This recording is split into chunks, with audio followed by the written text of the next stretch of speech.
Debout, Congolais, unis par le sang, unis dans le fort pour l'indépendance. Unis aux hommes, si oubliez-moi, Taïmada, Chinote. C'est bon, je crois.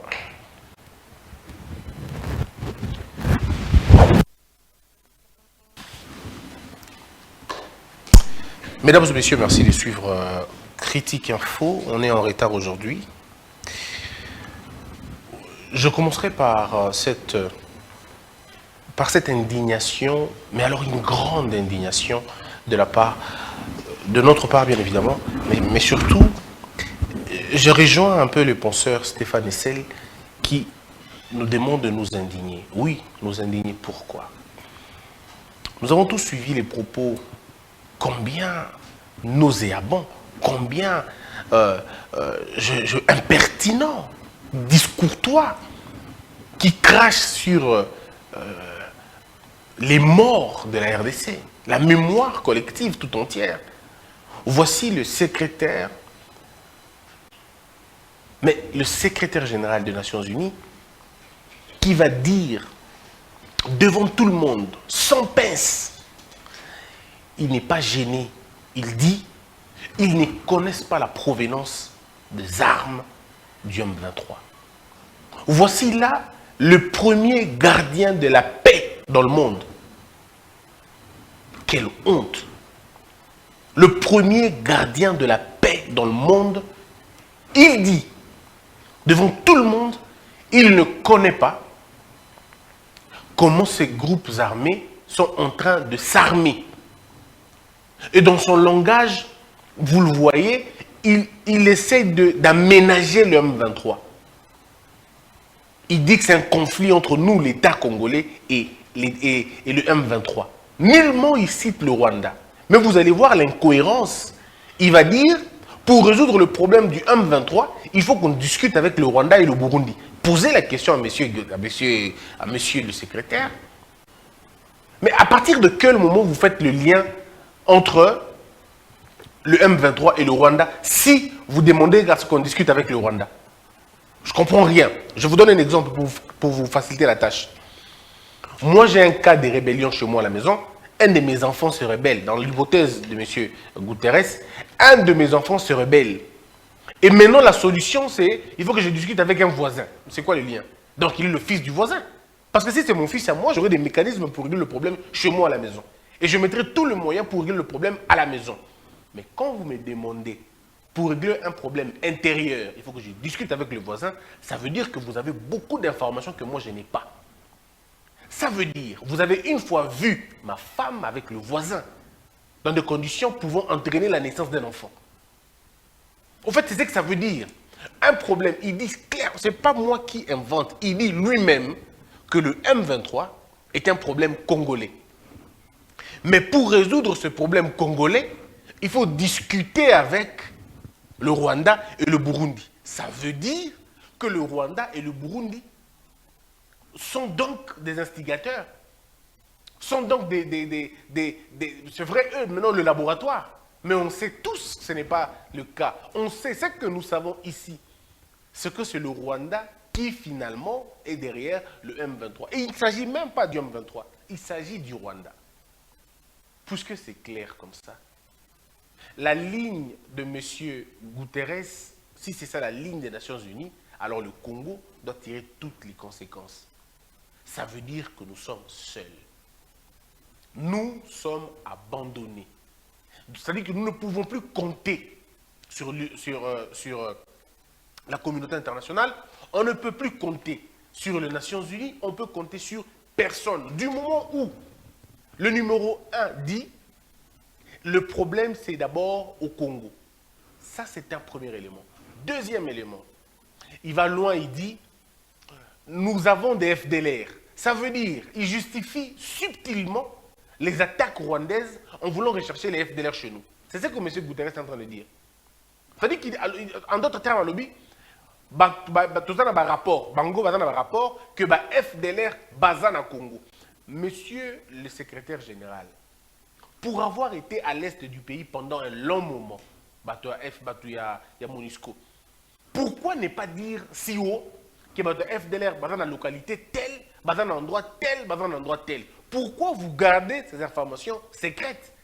Pourquoi ne pas donner les informations, fournir au FRDC les informations du positionnement du FDLR? On se limite à dire non, il y a des FDLR au Congo. D'ailleurs, pire, M. Guterres ne connaît même pas la prononciation des FDLR. On doit lui dire. C'est un journaliste qui le conforte dans sa position.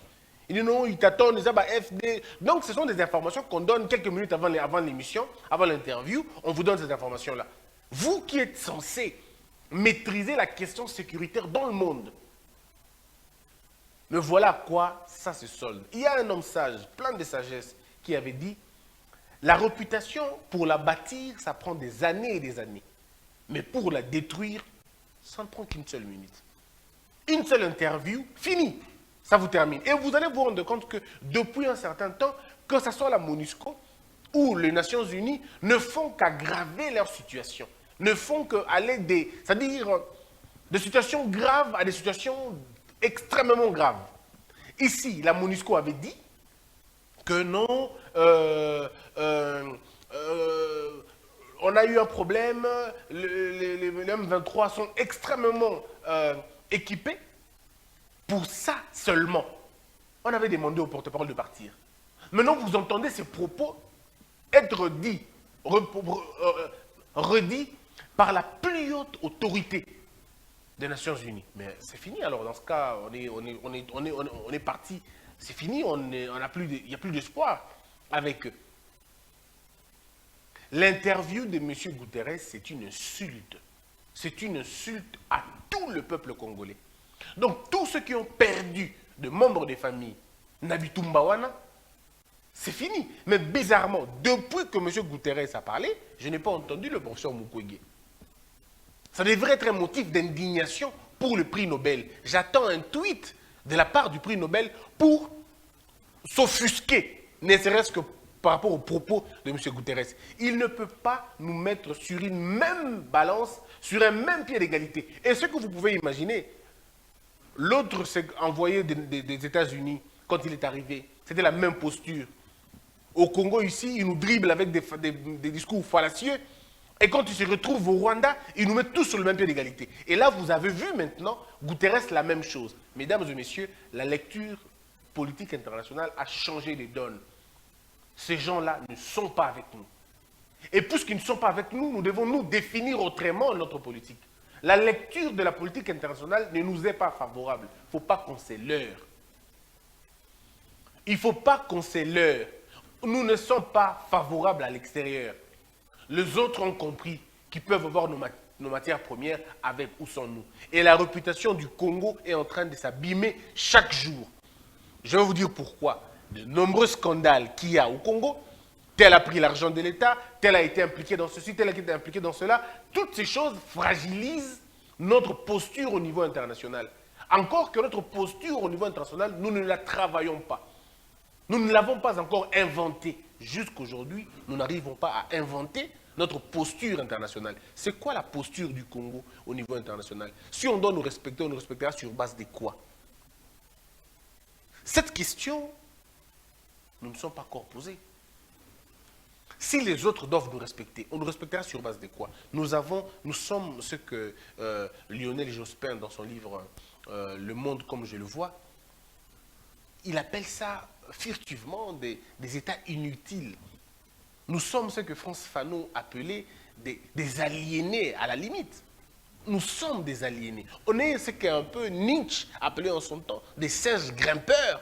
Nous sommes ce que le professeur Bakandé appelle des États déstructurés. Ça veut dire des parcs animaliers. Puisqu'on ne peut pas comprendre que pendant 60 ans, que vous n'arrivez pas à construire une posture internationale. Mobutu n'avait pas construit une posture internationale. Mobutu avait conçu une politique introvertie, c'est-à-dire intro sur l'homme, recentré sur lui, sur la personne de Mobutu. Et quand il part, l'État tombe aussi, puisque c'était un homme-État. Or, la politique des hommes-États est une politique éphémère qui tombe à tout moment. C'est plutôt les structures qu'on doit mettre en place pour rendre viable l'État et pour pérenniser même, si vous voulez, les acquis d'un État. Mais qu'est-ce que nous a donné à la place? Et l'eau montée. Et l'eau montée. Aujourd'hui, on est en train de vivre ce qu'on est en train de vivre. Je vous ai amené un livre ici. Le chapitre qui m'intéresse beaucoup, c'est la double omerta. Mais avant, regardez, ce gros livre, La France-Afrique, un empire qui ne veut pas mourir. Je vous demande simplement d'enlever France-Afrique. Écrivez MONUSCO. Écrivez, pardon, Nations Unies. C'est un empire qui ne veut pas mourir. Revenons sur l'histoire pour nos enfants qui nous écoutent en ce moment et les plus jeunes. Les Nations Unies ont été, l'ONU, l'Organisation des Nations Unies, ont été créées. Pourquoi? À San Francisco, à un moment donné, les gens s'étaient réunis. Un peu partout dans le monde d'ailleurs, on a fait le constat malheureux de la mort de la Société des Nations, qu'on appelait autrefois SDN. SDN n'a pas pu résoudre le problème, n'a pas pu éviter les deux guerres qui se sont succédées, la première et la deuxième. Puis à un moment donné, il y a eu une volonté collective du monde, on va dire, ils se sont dit, plus jamais ça. C'était la phrase, plus jamais ça. Dans cette petite phrase, étaient véhiculées toutes les valeurs de la sécurité, de la complémentarité et une certaine volonté de la démocratie. Les plus grandes forces en ce moment-là vont se réunir pour être des États non permanents et les autres sont devenus des États membres.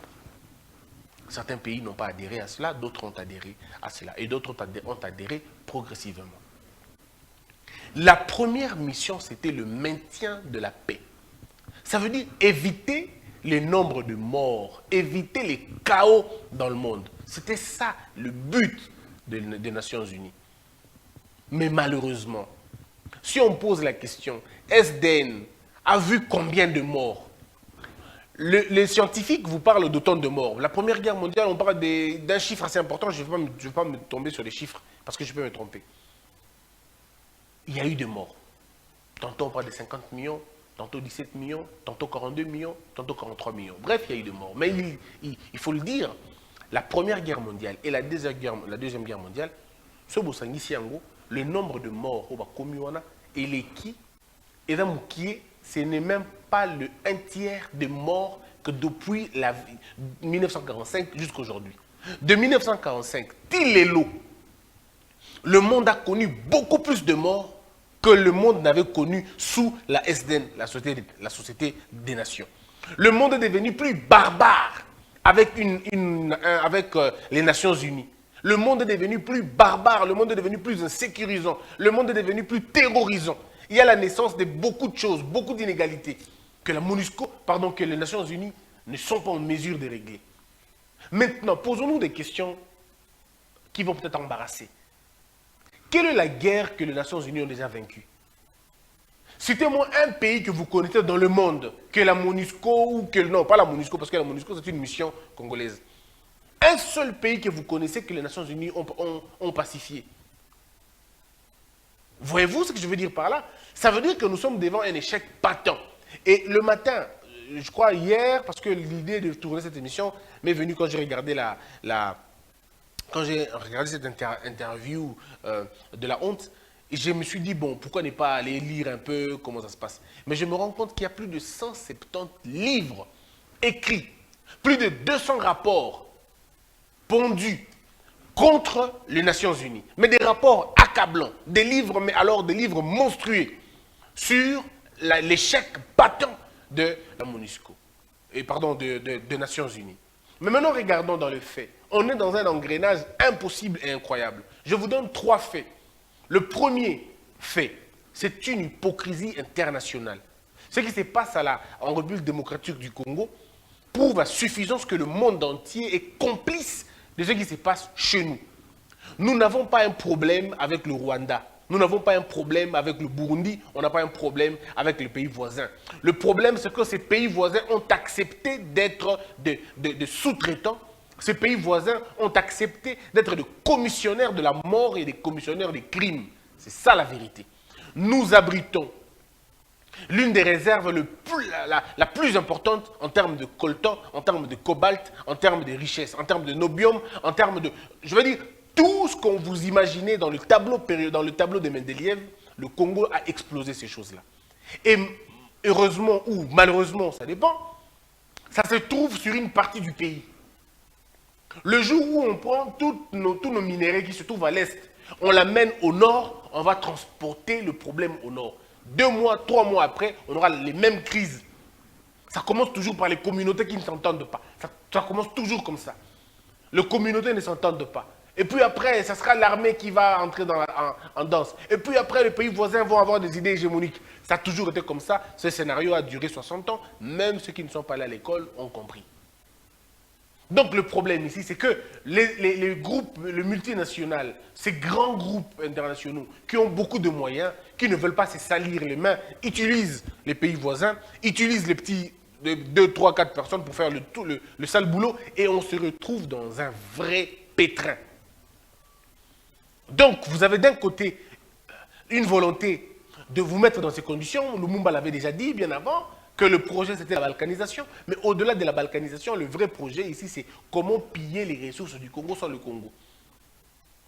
Comment vous vider de votre substance. Ça, il fallait le faire. Et ils sont en train de réussir leur coup, puisqu'ils ont tout ce que nous avons sans nous. On est en train de vivre comme ça. Donc le premier fait, c'est d'abord une hypocrisie internationale. Le Congo se retrouve abandonné. On dit, vaut mieux qu'il reste assis, vaut mieux qu'il reste couché, que de le laisser se développer. Puisque s'il se développe, eh bien, ça va changer le cours de l'histoire. Puisque le jour où nous, on aura des usines d'extraction, de transformation sur le local, ça changera le cours du monde, on va dire. Les États-Unis seront le premier à être frappés. L'Angleterre, elle sera frappée. Bref, toutes les grandes capitales que vous connaissez, économiques, seront frappées par nous. Puisque c'est nous qui allons maintenant déterminer le prix. Le lithium dont vous parlez, nous possédons la meilleure qualité du lithium à travers le monde. Or, le lithium, c'est un minerai du futur. On ne peut pas imaginer les batteries électriques les voitures électriques, sans le lithium. C'est un ingrédient le plus important. Mais c'est nous qui l'avons en grande quantité. Ça veut dire que le monde est en train de se jouer sans nous. Mais ils sont déjà en train de penser lithium.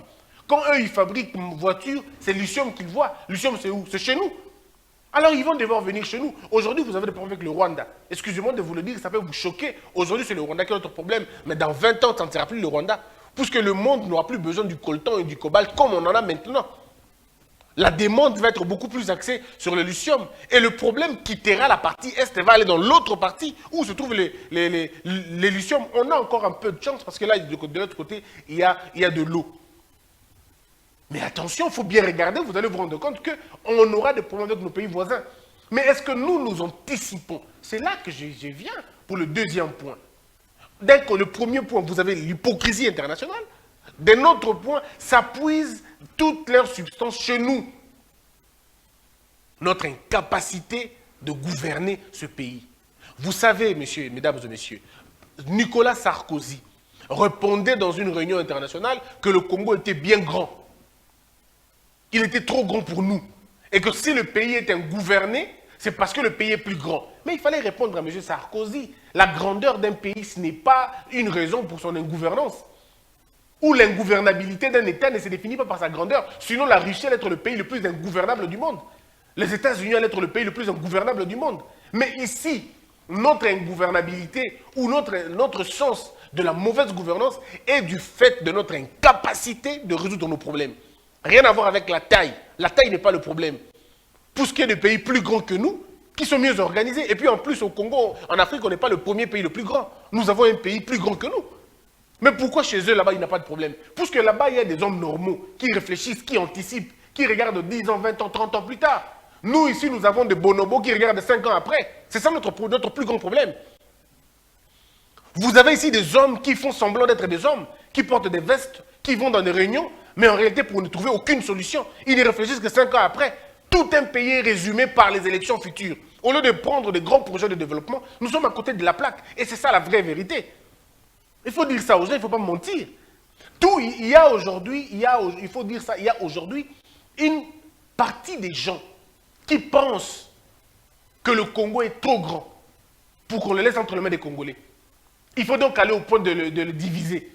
Il faut le diviser. Puisque si on le divise, les pays qui vont sortir de ce grand Congo vont être obligés de se soumettre à des grandes puissances, à être placés sous tutelle. Et quand ce pays-là sera placé sous tutelle, on va profiter pour piller convenablement. Puisque la création d'un État, quand vous créez un État, il vous faut au moins 10 ans pour être vraiment sur la voie. Et pendant ces 10 ans, ils profitent de vos richesses, ils profitent de vos matières premières.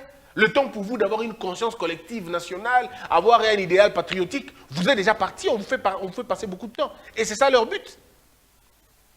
En attendant qu'une autre matière, qu'on découvre une autre matière au Congo, utilisons d'abord le lithium. Mais comment utiliser le lithium? Le lithium, c'est vers le Katanga là-bas. Comment on va faire? Mais il faut Kata Katanga, il faut pas Kata Omondambo.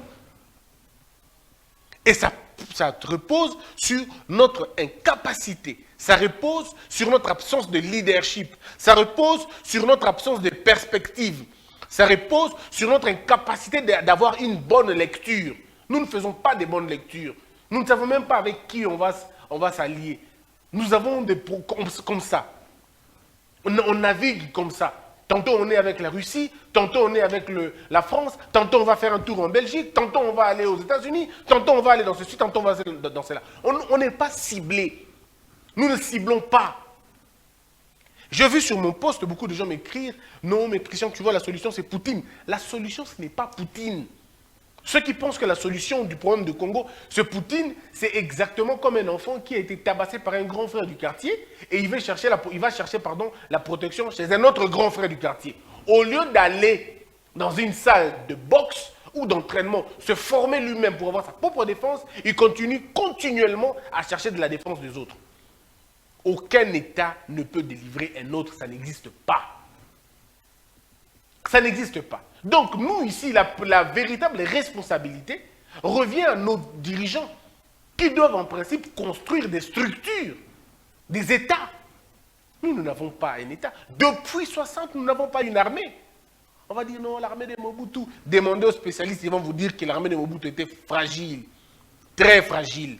Et l'armée de Mobutu a été fragilisée par beaucoup de choses. La politique, le tribalisme, le népotisme, toutes ces antivaleurs ont petit à petit dérangé la grande structure de l'armée de Mobutu. La corruption, les affaires, ces histoires n'ont pas commencé maintenant.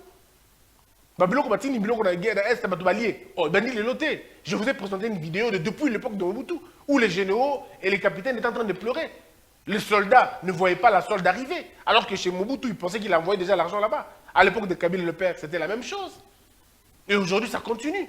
Ça veut dire que nous n'avons pas encore construit un système existant, un réel système de défense. Nous ne l'avons pas encore construit.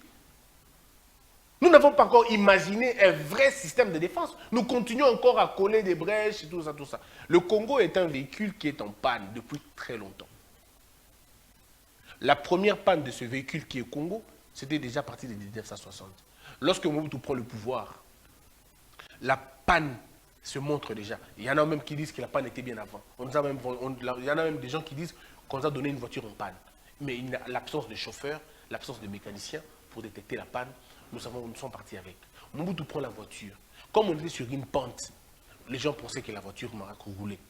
La voiture ne roulait pas par la force ou la capacité du chauffeur, la voiture roulait par la pente. Et on est en train d'aller comme ça. Vers 96, 97, la pente commence à se rétrécir un peu. La pente commence un peu à s'aplanir. Mais le véhicule évolue encore. Les gens pensent que ça va. À l'époque de Kabila, le véhicule s'arrête. Point. Puisqu'il y a maintenant la pente. Toutes les pannes sont visibles. Et le moins instruit disent, oh, moi, qui baby, et il y a panne depuis Kala. Mais vous avez une panne depuis Kala. Mais le cas, vous avez une ngomba, vous avez kitakak. Nous, vous avez bien. Jouissance, tous ces pays-là. Vous avez bien. Et puis, à un moment donné, comme il y a plein de pays, et comme c'est la force, vous avez en panne. Aujourd'hui, dans certains domaines, on est en train d'évoluer, dans d'autres, on est en train de reculer. Pourquoi? Parce que nous n'arrivons pas à changer le paradigme. Et le paradigme sécuritaire, il faut qu'on change un mot. Je le dis ici, tant que le Congo n'aura pas sa propre fonderie d'armes, rien ne va changer. Tant que nous n'allons pas décider que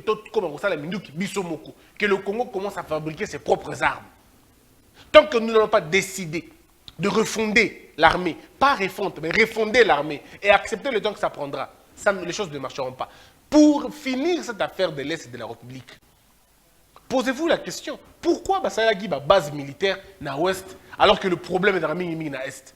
Vous ne regardez pas que c'était un problème. Même le conseiller de Mobutu, quand ils viennent le conseiller, pour dire non, on dit Tochabazo, place tel, Tochabazo, place tel, ils savaient. Parce que la différence avec nous, c'est qu'il y a des gens qui voient 10 ans plus tard, 30 ans plus tard, vous êtes en train de voir 2 ans, 3 ans plus tard. Il n'est pas possible que vous puissiez voir les dangers qu'il y a dans le futur. Mais Bango Bota a déjà lobby possibilité ni Rosala. Ils sont en train de regarder si Mobutu tombe, la ceinture de l'Est et Rosala, minerai, leurs laboratoires réfléchissent. Le monde demain aura besoin du pétrole. Le monde demain aura besoin, par exemple, de lithium. Le lithium, ça se trouve où? Ils regardent. Australie, le lithium se retrouve. Non, on ne touche pas l'Australie quand même, c'est l'Angleterre, hein, on ne touche pas l'Australie. Ok. Mais il y a encore un peu de lithium en Chili. Bon, il ne faut pas toucher là-bas aussi, parce que là, il y a comme des hommes qui vont beaucoup parler, il ne faut pas le toucher. Mais la grande réserve, c'est au Congo. Ah, voilà, c'est là qu'il faut toucher maintenant. Alors, comment on réfléchit? Ok. Comme il y a la corruption, comme il y a la bêtise, comme il y a tout ça, on va aller là-bas. Et c'est comme ça qu'ils viennent. Mais si maintenant, nous commençons à faire un effort à l'interne, à travailler sur le plan, à consommer les cerveaux, beaucoup de choses vont changer. Le troisième élément, parce qu'il y en avait 3, le premier élément, c'est l'hypocrisie internationale, la loi de l'Omerta. Quand ça meurt au Congo, il faut laisser tomber, ce n'est pas un problème. Mais quand une personne meurt en Russie, il faut beaucoup parler. Mais quand ça se passe au Congo, il faut laisser tomber. Deuxième, on a dit, le manque de leadership au niveau local. Il n'y a pas de perspective.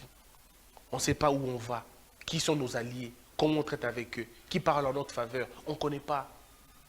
Nous ne définissons pas la diplomatie. On ne sait pas comment ça se passe exactement. On est en train de perdre beaucoup de points en diplomatie maintenant. La diplomatie, ce n'est pas le nombre de voyages qu'un président fait. La diplomatie, ce n'est pas le nombre des ambassadeurs qui vont dans un endroit. La diplomatie, c'est votre capacité de la lecture internationale. Comment vous lisez le monde de demain. La diplomatie, c'est vos rapports avec les autres. Comment voulez-vous avoir des rapports avec les autres? Pendant que je suis en train de vous parler, Bunagana est toujours entre les mains des ennemis. Toujours entre les mains des ennemis. Et aujourd'hui, avec le discours de M. Guterres, tout est clair que c'est le Rwanda qui est derrière. Et que l'ONU a fait son choix. L'ONU a choisi le Rwanda. Alors pourquoi garder les relations avec le Rwanda? Il est temps maintenant de le rompre aussi clairement. Il est temps de le rompre. Parce que vous allez garder les relations, pourquoi? L'ONU est clair, le propos du secrétaire général de l'ONU, et je suis même très convaincu que ce monsieur n'a même pas préparé cette émission-là. Je suis très convaincu. Que lui-même, quand il va regarder la vidéo, il va se rendre compte que ce n'était pas normal. Comment on te pose la question de l'armement de Diom 23 et tu dis je ne connais pas?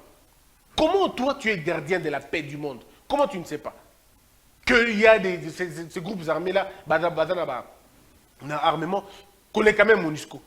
Alors, mesdames et messieurs, si les voleurs sont plus intelligents que votre sentinelle, il faut les chasser. Il faut chasser la sentinelle, puisqu'elle ne vous servira absolument à rien. Si votre chat commence à fuir les dents du souris, ben, il faut chasser les chats, puisqu'ils ne servent plus à rien finalement. Et là, nous avons une MONUSCO qui veut rester chez nous. Mais pour que la MONUSCO reste chez nous, il faut que la MONUSCO nous montre les armements qu'elle a déjà, qu'elle est là maintenant.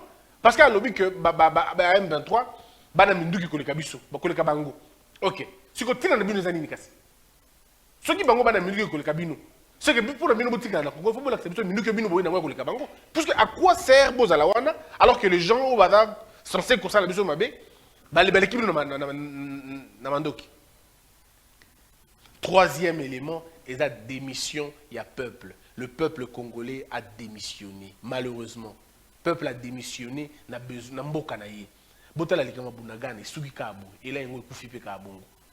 Tout ça qui m'a quitté là dernièrement, Bunagana il Bunagana qui Rwanda qui et puis silence radio. Et ils ont le contact gouvernement, et ils ont le contact d'abus, silence radio. Plus personne n'en parle.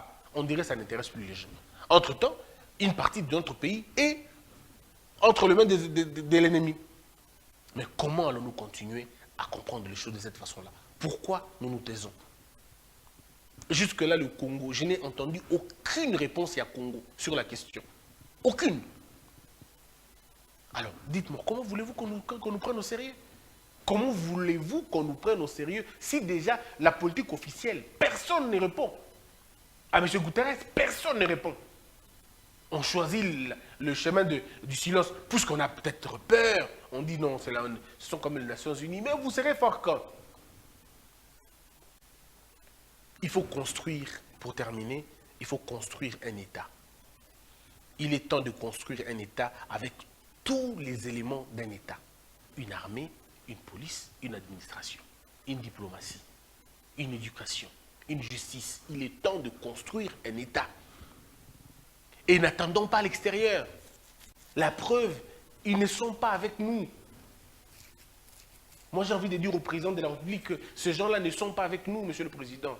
Arrêtez de penser que ces gens-là sont avec vous. Ils ne sont pas avec vous.